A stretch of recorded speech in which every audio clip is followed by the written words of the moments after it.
ശ്രീ സ്കന്ദമഹാപുരാണം സംഭവ കാണ്ഡം അതിൻ്റെ അവസാന ഭാഗത്തിലേക്ക് കടക്കുമ്പോൾ നാം കഴിഞ്ഞ ദിവസം ആ സ്കന്ദ അവതാരം സുബ്രഹ്മണ്യൻ്റെ അവതാരത്തെക്കുറിച്ച് പറഞ്ഞു. ദേവസേനാപതിയായിട്ട് അഭിഷേകം ചെയ്യപ്പെടുകയും തുടർന്ന് ആ സ്കന്ദ ബാലലീലകളെയെല്ലാം വർണ്ണിക്കൂ. അപ്പം അതിനുശേഷമാണ് പ്രധാനമായിട്ട് എന്തിനു വേണ്ടിയിട്ടാണ് ഈ ഒരു അവതാരം. രണ്ട് പ്രധാന അസുരന്മാരാണ്, ഒന്ന് താരകാസുരൻ, മറ്റൊന്ന് ശൂരപത്മാസുരൻ. അപ്പം ഇവർ ജ്യേഷ്ഠാനുജന്മാരാണ്. അതിലാദ്യം തന്നെ താരകാസുരനെ നിഗ്രഹിക്കാൻ വേണ്ടിയിട്ടാണ് പുറപ്പെട്ടത്. ഇനി ഇവരെക്കുറിച്ചിട്ടുള്ള അവരുടെ പൂർവ്വചരിത്രമൊക്കെ ആസുരകാണ്ഡത്തിൽ വിസ്തരിക്കുന്നതാണ്. അപ്പോൾ ആദ്യം തന്നെ താരകാസുരനെ നിഗ്രഹിക്കാനായി പുറപ്പെടുന്നു. സൈന്യങ്ങളോടുകൂടി തൻ്റെ സൈന്യത്തിൽ ആ സൈന്യാധിപനായി മുഖ്യസേനാനിയായിട്ട് വീരബാഹുവിനെ നിയമിച്ചു. മറ്റ് 8 പേർ പ്രധാന സേനാനികളായിട്ട് ഈ സുബ്രഹ്മണ്യൻ്റെ ഒപ്പമുണ്ട്. അങ്ങനെയാണ് യുദ്ധസന്നദ്ധനായി പുറപ്പെട്ട് ഈ താരകാസുരൻ്റെ ആ രാജ്യം, താരകാസുരൻ വസിക്കുന്നതായ മായാപുരിയിലെത്തി. അപ്പോഴാണ് അവിടെ മറ്റൊരു അസുരൻ, ഒരു പർവ്വതരൂപിയായിട്ട് വർത്തിക്കുന്ന ക്രൗഞ്ചൻ, ക്രൗഞ്ചസ്യ ഗിരേരന്തർ ദുരാത്മാ ലോകകണ്ടക, താരകനെ പോലെ തന്നെ ശക്തിശാലിയാണ് ഈ ക്രൗഞ്ചനും. ആ ക്രൗഞ്ച അസുരനെയും ക്രൗഞ്ചപർവ്വതത്തെയും നശിപ്പിക്കേണ്ടതുണ്ട് എന്ന് ഉള്ള ആ മഹർഷിമാരുടെയൊക്കെ പ്രാർത്ഥനയെ കേട്ടിട്ടാണ് അതിനുവേണ്ടി അതിഘോരമായിട്ടുള്ള യുദ്ധം ആണ് പിന്നീട് ഉണ്ടായത് എന്നും അത് ഇന്നലെ അനുസ്മരിച്ചു. ആ യുദ്ധത്തിൻ്റെ അവസാന ഘട്ടത്തിൽ ദിവ്യാസ്ത്രങ്ങളൊക്കെ തന്നെ ഈ സ്കന്ദനെ വന്ന് സ്തുതിക്കുന്നു. താരകാസുരൻ കാണുന്ന അത്ഭുതകരമായൊരു കാഴ്ചയാണ്. ബ്രഹ്മാസ്ത്രം, ഐന്ദ്രാസ്ത്രം, ആഗ്നേയാസ്ത്രം, ഇങ്ങനെയുള്ള ദിവ്യാസ്ത്രങ്ങളൊക്കെ സ്വരൂപം പൂണ്ടുവന്ന് സുബ്രഹ്മണ്യൻ്റെ മുന്നിൽ ആ കുമാരനെ സുബ്രഹ്മണ്യനെ സ്തുതിക്കുന്നതായ ഒരു കാഴ്ച അത്ഭുതപ്പെട്ട് നിൽക്കുകയാണ് ഈ താരകാസുരൻ. അതിനുശേഷം വീണ്ടും അതിഘോരമായിട്ടുള്ള യുദ്ധം, പലതരത്തിലുള്ള മായകളും പ്രയോഗിക്കുകയാണ്. അപ്പോഴാണ് ഈ ക്രൗഞ്ചൻ തൻ്റെ മായ പ്രയോഗിച്ചുകൊണ്ട് ആ പർവ്വതത്തിൽ അനേകം ഗുഹകളെ സൃഷ്ടിക്കുകയും ഈ പ്രധാന സേനാനികളൊക്കെ തന്നെ അവരൊക്കെ ഈ ഗുഹയിൽ പ്രവേശിച്ച് എല്ലാവരും ഗുഹയ്ക്കുള്ളിലായി എന്ന് കണ്ടപ്പോൾ ഗുഹാ കവാടം അടയ്ക്കുകയും ചെയ്തു എന്നാണ്. അപ്പോൾ സേനയെ നിയന്ത്രിക്കേണ്ടവർ യുദ്ധക്കളത്തിൽ ഇല്ലാതെയായാൽ സൈന്യം പെട്ടെന്ന് ഛിന്നഭിന്നമാവും, അവർക്ക് പരാജയം നേരിടാൻ എളുപ്പമാണ്. അതുകൊണ്ടാണ് ഈ സേനാനായകന്മാരെയൊക്കെ തൻ്റെ മായ പ്രയോഗിച്ചുകൊണ്ട് ഈ അസുരൻ മറച്ചു നിർത്തിയത്. അപ്പോൾ അതുകൊണ്ടാണ് സുബ്രഹ്മണ്യൻ പെട്ടെന്ന് ആയുധം എടുത്തുകൊണ്ട് പുറപ്പെട്ടു. ആദ്യം തന്നെ ആ ക്രൗഞ്ച പർവ്വതത്തെ ഖണ്ഡിക്കുകയാണ് ചെയ്യുന്നത്. ഇവിടെ ഈ ക്രൗഞ്ചൻ എല്ലാ തരത്തിലുള്ള മായയും പ്രയോഗിക്കുകയാണ്. പല രീതിയിലുള്ള പർവ്വതങ്ങളുടെ രൂപം പൂണ്ടുകൊണ്ട് ഹിമവാൻ, മാല്യവാൻ, ഗന്ധമാദനം, ഹേമകൂടം, ഇങ്ങനെ പല രൂപങ്ങളായിട്ട് കാണപ്പെടുകയാണ് യുദ്ധക്കളത്തിൽ നിന്നാണ്. ഇതൊക്കെ ഈ അസുരൻ്റെ മായയാണ് എന്ന് തിരിച്ചറിയുന്ന ആ സ്കന്ദൻ വേഗം തന്നെ തൻ്റെ കയ്യിലുള്ള ആ ശക്തി കൊണ്ട്, ആ വേലുകൊണ്ട് തന്നെ സപ്തപർവ്വതങ്ങളെയും അരിഞ്ഞ് തള്ളുകയും,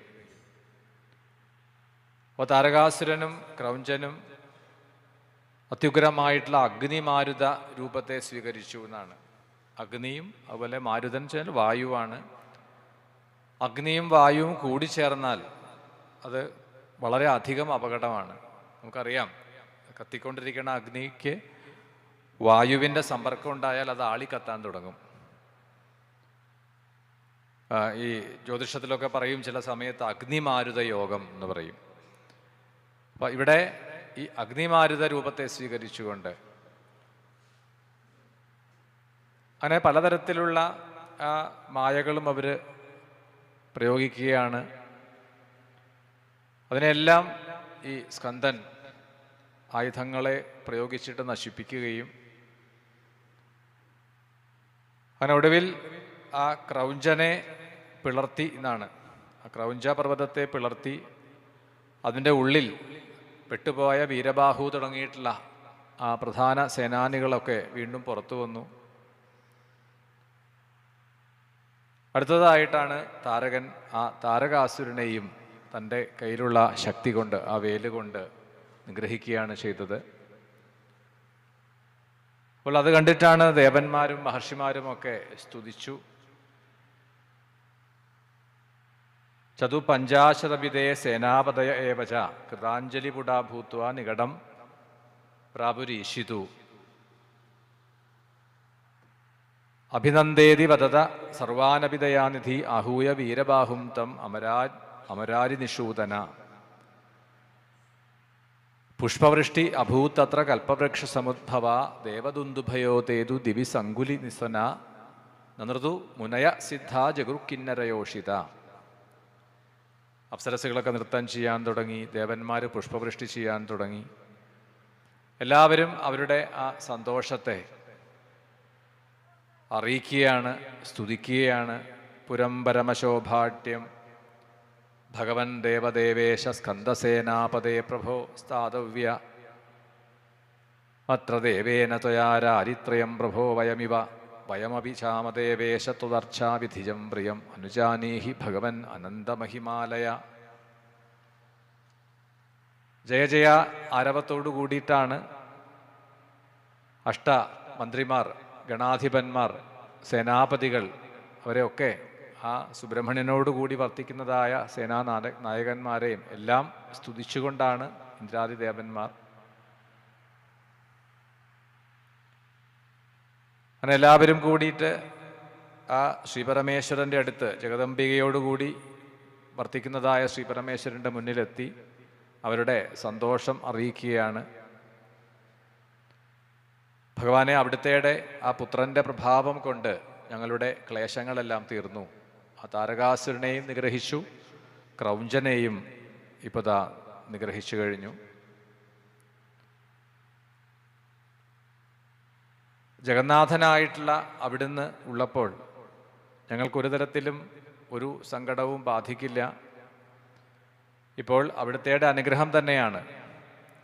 വ്യത്യസ്തമായൊരു വരം നേടിയ ആളായിരുന്നു താരകൻ. ശിവപുത്രനാൽ മാത്രമേ കൊല്ലപ്പെടാൻ പാടുള്ളൂ എന്ന വരം നേടിയ ആളാണ്. അന്ന് തുടങ്ങി ഈ ദേവന്മാരുടെ ആ ദുരവസ്ഥയ്ക്ക് ഇപ്പോൾ ഒരു അറുതി വന്നിരിക്കുകയാണ്. അപ്പം എന്തെല്ലാം ക്ലേശം സഹിച്ചിട്ടാണ് ദേവന്മാരാദ്യം ആ കാമദേവനെ പ്രേരിപ്പിച്ചുകൊണ്ട് ശിവന് ആ ഹിമവാന്റെ പുത്രിയായിട്ടുള്ള പാർവതിയിൽ ഒരു പ്രേമം ജനിക്കണം, ആഗ്രഹം ജനിക്കണം എന്ന് തുടങ്ങി.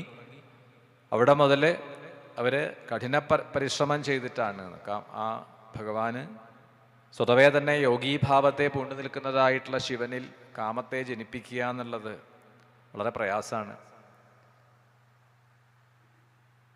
സാധാരണ ഒരുവനാണെങ്കിൽ എളുപ്പം കഴിയും. പക്ഷെ ഇവിടെ അങ്ങനെയല്ല. ലോകവിഷയങ്ങളിൽ നിന്നും ലോകബാഹ്യനായിട്ട് സഞ്ചരിക്കുന്ന ആളാണ് ശിവൻ എന്നാണ്.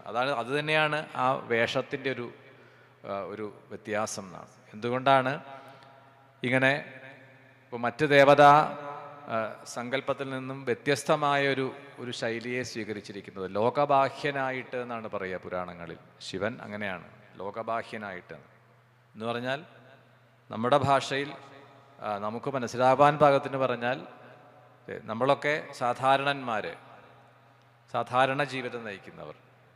നമ്മളുടെ ഒരു കാഴ്ചപ്പാട് അങ്ങനെയാണ്. നല്ല വസ്ത്രം ധരിക്കുക, നല്ല ആഭരണങ്ങൾ ധരിക്കുക, സമൂഹത്തിൽ നമ്മൾ പെരുമാറുമ്പോൾ, ഇടപഴകുമ്പോൾ അങ്ങനെയാണ്. പക്ഷേ നമ്മളുടെ കൂട്ടത്തിൽ അതിൽ നിന്ന് വ്യത്യസ്തമായ രീതിയിൽ ഒരാൾ വന്നാൽ നമ്മളത് പെട്ടെന്ന് ശ്രദ്ധിക്കും ആളെ. ചിലപ്പോൾ നമ്മൾക്ക് അയാളുടെ ആ വേഷവിധാനം ഒരു അരോചകമായിട്ട് തോന്നും.